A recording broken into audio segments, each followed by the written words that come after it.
ఈ- hi friends, ఈరోజు వచ్చేసి మనము సాంబార్ రెసిపీ తయారు చేసుకునే విధానం చెప్తున్నాను చూడండి. ఫస్ట్ వచ్చేసి 2 కప్పులు కందిపప్పు పోసుకుంటున్నాం.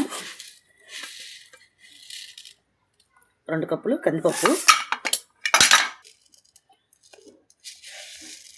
ఒక 2 స్పూన్ల వరకు ఉంటుందన్నమాట పెసరపప్పు, 1 స్పూను పచ్చిశనగపప్పు. ఇవన్నీ వాష్ చేసుకొని మనం ఫస్ట్ పప్పు అనేది ఉడికించుకుందాము. అయితే సాంబార్లోకి ఏవేవైతే కూరగాయలు వేస్తున్నామో అవన్నీ కూడా ఒకసారి చూపిస్తాము చూడండి. సాంబార్ తయారీకి కావాల్సిన పదార్థాలండి: 2 ములక్కాయలు, అలాగే సొరకాయ, అలాగే వంకాయ, క్యారెట్, బెండకాయ, టమాటా, పెద్దులపాయి, పచ్చిమిర్చి. సాంబార్ తయారీకి అన్నీ కూడా వెజిటబుల్స్ అన్నీ కూడా కట్ చేసుకున్నామండి. సొరకాయ,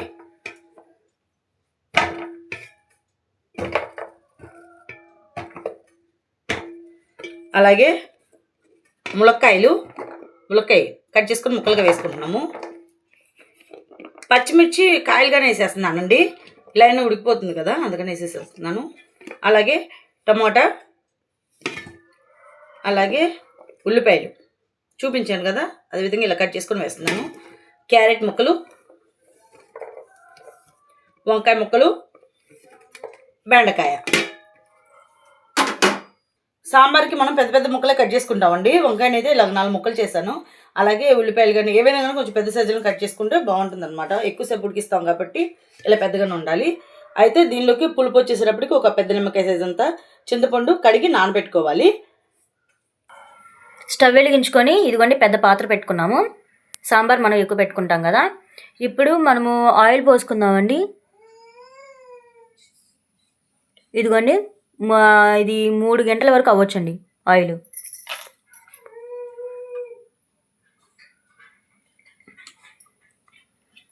ఇప్పుడు ఈ ఆయిల్ని వేడవనిద్దాం. ఆయిల్ హీట్ అయిపోయిందండి. ఇప్పుడు ఒక చిటికెడు మెంతులు వేసుకుందాం. మనం కట్ చేసి పెట్టుకున్న వెజిటేబుల్స్ అన్నీ ఆయిల్లో వేసేద్దాం.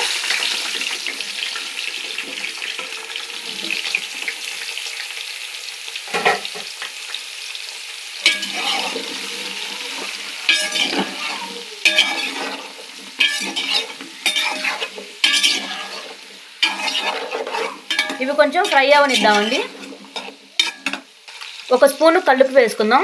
ముక్కలకి ఉప్పు పట్టాలి కదండి, అందుకని చెప్పని ఇప్పుడు వేసుకుంటున్నాం.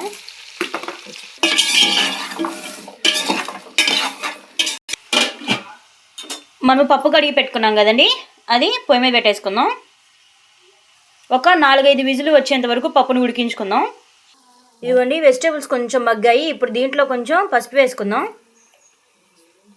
1 స్పూను.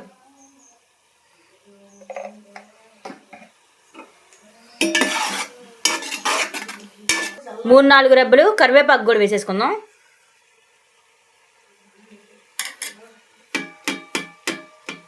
కొంచెం సేపు మగ్గనిద్దామండి ఇలాగా.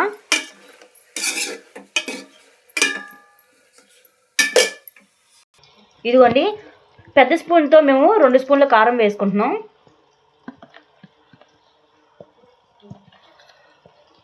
ఇది ఉట్టి కారం అండి, సాంబార్ కారం కాదు, ఉట్టి మిరపకాయలతో చేసిన కారం. చింతపండు మనం నానబెట్టుకున్నాం కదండి, పెద్ద సైజు నిమ్మకాయ అంతది, అవి పులుసు పోసేసుకుందాం.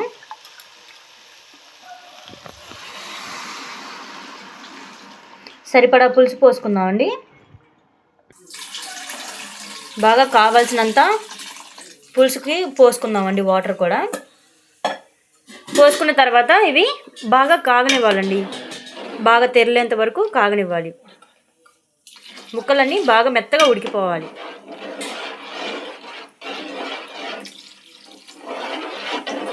మేము కొంచెం ఎక్కువే తీసుకుంటున్నామండి, మా ఫ్యామిలీలో మెంబర్స్ ఎక్కువ కాబట్టి.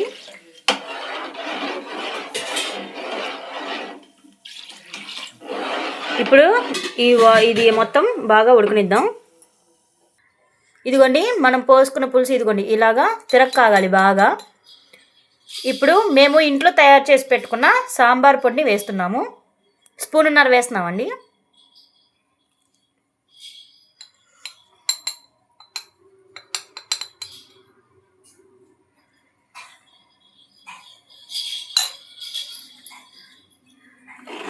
ఇది కూడా కొంచెం కాగనిద్దాము. పప్పు చూడండి మెత్తగా ఉడికిపోయింది. ఇప్పుడు బాగా తిరక్కాగుతున్నాయి కదా, వీటిలో పప్పు వేసేసుకుందాం.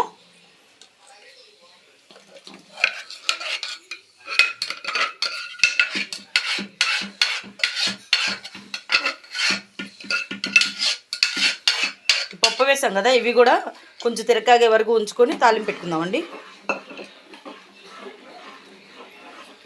ఇదిగోండి, ఇది కాగిపోయిందండి చారు బాగా. ఇప్పుడు మనం పోపు వేసుకుందాం. పోపు కోసం స్టవ్ వెలిగించి బాండి పెట్టుకుందాం. దీంట్లో ఇప్పుడు సరిపడినంత ఆయిల్ పోసుకుందాం.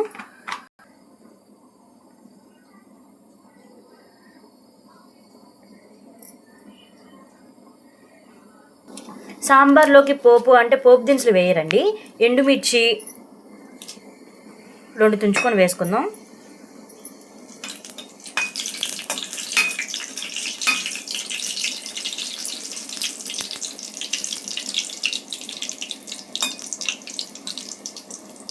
ఇదిగోండి, ఒక 5-6 వెల్లుల్లి రెబ్బలు ఇలా దంచుకున్నాము.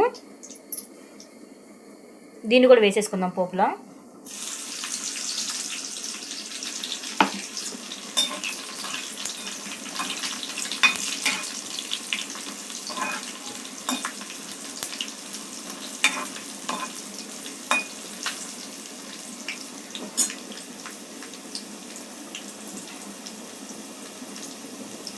ఒక 5-6 రెబ్బలు కరివేపాకు కూడా వేసుకుందాం.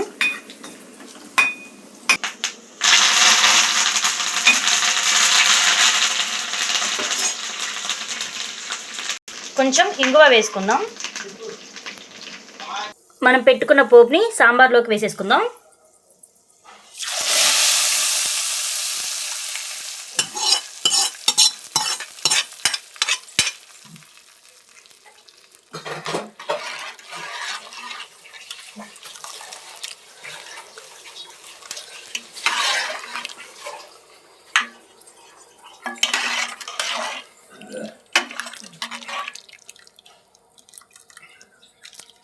ఇదిగోండి, అయిపోయింది ఈ సాంబార్ అండి. స్మెల్ చాలా బాగా వస్తుంది. మీరు కూడా ట్రై చేయండి, ఎలా వచ్చిందో కామెంట్ చేయండి. మా ఛానల్ని సబ్స్క్రైబ్ చేయండి. Please like.